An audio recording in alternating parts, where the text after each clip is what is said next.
The July heat made everything worse. I stood at the edge of my parents' backyard watching my brother Marcus flip burgers while his wife Jennifer arranged potato salad. Their 3 kids ran around the lawn. My sister Amanda sat in a lawn chair scrolling through her phone. This was the annual Thompson family barbecue. Everyone came. The same faces, the same conversations, the same barely concealed judgment when they looked at me. I was 31 years old. And in their eyes, I was still the family disappointment. "Sarah, honey, could you bring out the condiments?" Mom called from the kitchen window. I nodded and headed inside, grateful for a moment away from the crowded yard. When I returned with mustard and ketchup bottles, Marcus was holding court near the grill, telling some story about his latest promotion at the marketing firm. Everyone listened with appropriate admiration. Jennifer touched his arm adoringly. Their oldest son, 12-year-old Tyler, stood beside his father with that same self-satisfied expression Marcus always wore. I set the condiments on the table and reached for a paper plate. "Charity cases eat last," Tyler announced loud enough for everyone nearby to hear. He grinned at his siblings who giggled behind their hands. The conversation didn't stop exactly, but it faltered. A few people glanced over, then quickly looked away. Marcus heard his son but said nothing, just flipped another burger with a slight smile playing at his lips. Jennifer actually laughed, a quick little sound she tried to hide behind her hand. My father, standing near the cooler with a beer, met my eyes for a second. He looked away first. I held Tyler's gaze for a moment. He was 12. He'd learned this somewhere. Kids don't invent casual cruelty on their own. They absorb it from the adults around them. "Understood," I said quietly. I set the empty plate back on the stack and walked toward the side gate. "Sarah, don't be dramatic," Amanda called out. I didn't answer. The gate clicked shut behind me, and I heard someone laugh, the sound carrying on the hot summer air. My apartment was 40 minutes away. I changed clothes and sat on my couch staring at my phone. I'd moved past anger years ago. Now I just felt tired. My phone buzzed at 9:30 that night. "Dad, the business needs your investment. Can we talk tomorrow?" I stared at the message for a long time. Thompson and Associates, the consulting firm my father had built over 30 years. Marcus was VP of Operations. Amanda handled HR. It was a family operation, except they'd never offered me a position. 3 years ago, when their Western expansion was failing, Dad had mentioned they needed capital. Anonymous investors would be fine. I'd moved $800,000 through my investment firm into the company. Over 2 years, I'd added another $4.2 million. I owned 37% of Thompson and Associates. Dad owned 41%. Marcus had 15%. Amanda had 7%. They had no idea. The paperwork listed my holdings under Sterling Capital Group. I typed back, "Never again." Then I opened my email and composed a message to my investment manager, David Chin at Sterling Capital. Effective immediately, I want to divest all holdings in Thompson and Associates. Begin the process tomorrow morning. I want clean separation within 30 days. I hit send and turned off my phone. The next morning, I went to work. I was a financial analyst for a mid-sized investment firm, a job my family considered barely adequate. Glorified accountant, Marcus had called it once. What they didn't know was that I'd been managing my own investment portfolio since I was 24. That I'd turned a modest inheritance from my grandmother into a net worth that would have shocked them into silence. My phone stayed off until lunch. When I turned it on, there were 7 missed calls from my father and 4 from Marcus. 11 text messages. I deleted them without reading and called David. "It started," he said without preamble. "I contacted their primary accountant this morning with notice of intent to divest. Per the shareholder agreement, we're required to give them first right of refusal on the shares, but at fair market value. I had an independent valuation done last month. Your 37% stake is worth approximately $11.4 million at current valuation. How long until they figure out who owns the shares?" "They know now. I spoke with Richard Thompson directly an hour ago. He asked me to have you call him." "What did you tell him?" "That you were unavailable and all communications should go through my office." "Perfect. Proceed with the divestment." That evening, my father showed up at my apartment. I watched through the peephole as he knocked, waited, knocked again. His face looked gray.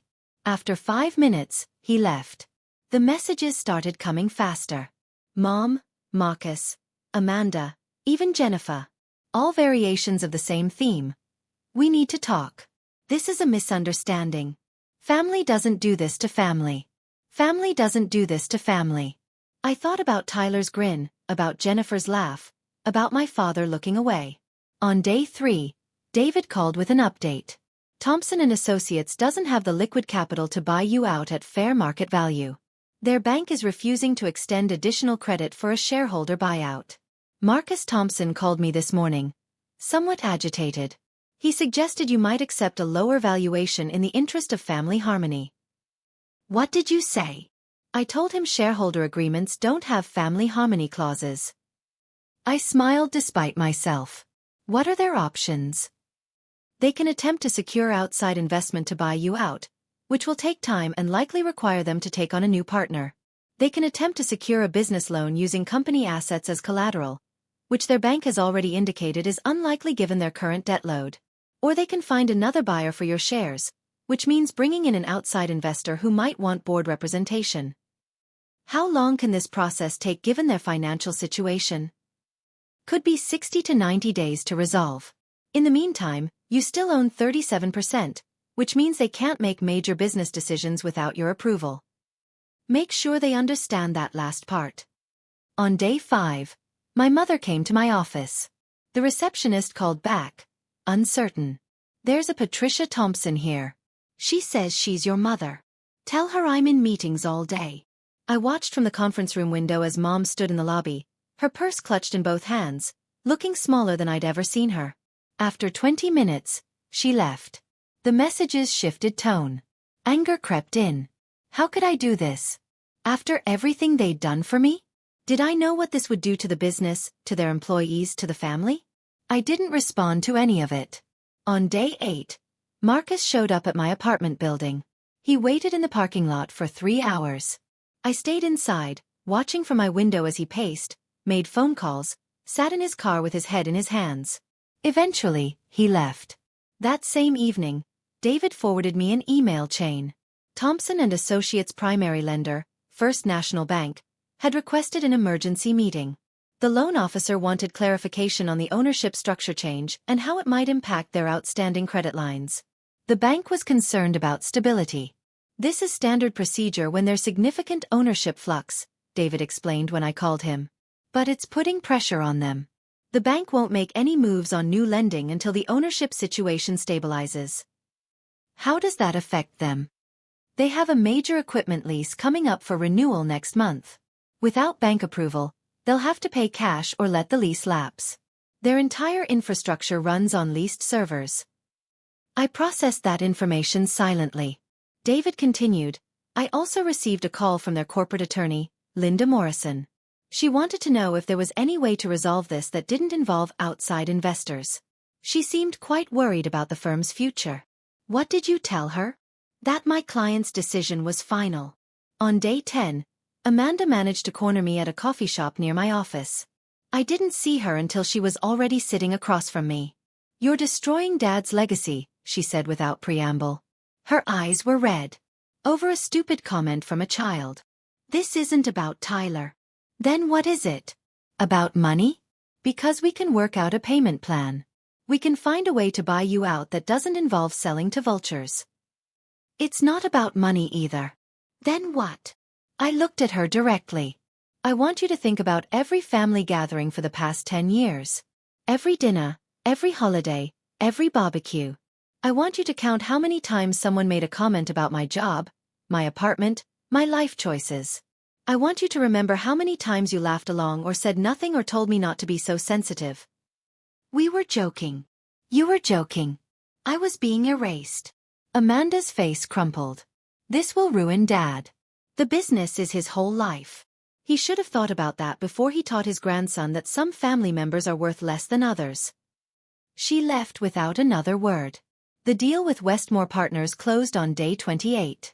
I received a wire transfer for $10.8 million. David sent me the final paperwork and a brief note, clean separation achieved.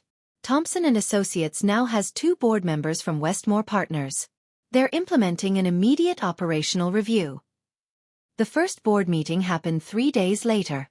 David had contacts at Westmore and heard the details. The 2 new board members, Catherine Rodriguez and James Park, had come prepared with questions. They wanted to see 5 years of financial statements, complete employee performance reviews, justification for every executive salary, and a detailed analysis of client retention rates. My father had presented the company's history, the relationships he'd built, the reputation they'd maintained. Catherine listened politely, then asked why their profit margins had declined 3% over 2 years despite revenue growth. Marcus tried to explain their expansion strategy. James asked why they'd expanded into territories with lower profit potential when their core market still had room for growth. Amanda's HR department was questioned extensively. How many employees? What was the turnover rate? Why did they need 3 full-time HR staff for a 40-person company? Amanda stammered through her responses. The meeting lasted 4 hours. At the end, Catherine outlined Westmore's expectations. Detailed quarterly reports, efficiency improvements, possible restructuring. The phrase, possible restructuring, hung in the air like a threat.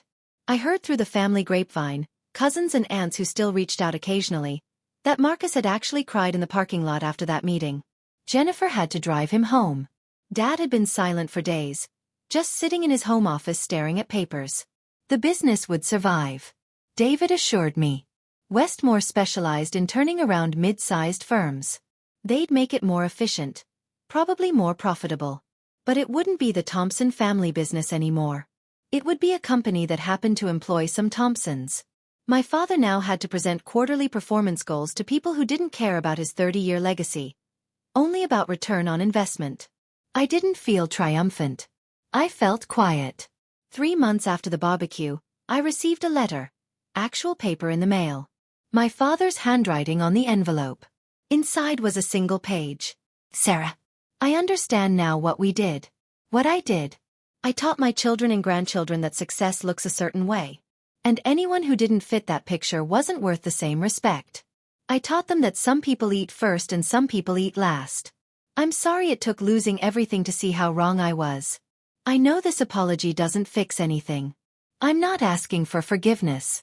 I just wanted you to know that I finally understand. The business will survive. We'll adapt to our new reality. But I've lost something more important than Thompson and Associates. I've lost my daughter. That's my fault, not yours. I hope someday you find peace with whatever you decide about us. Dad. I put the letter in a drawer and didn't respond. 6 months later, Tyler sent me a message on social media. Just 3 words. I am sorry. I stared at it for a long time. He was 13 now. Maybe old enough to understand. Maybe not. I typed back, thank you for saying that. It wasn't forgiveness. It wasn't reconciliation.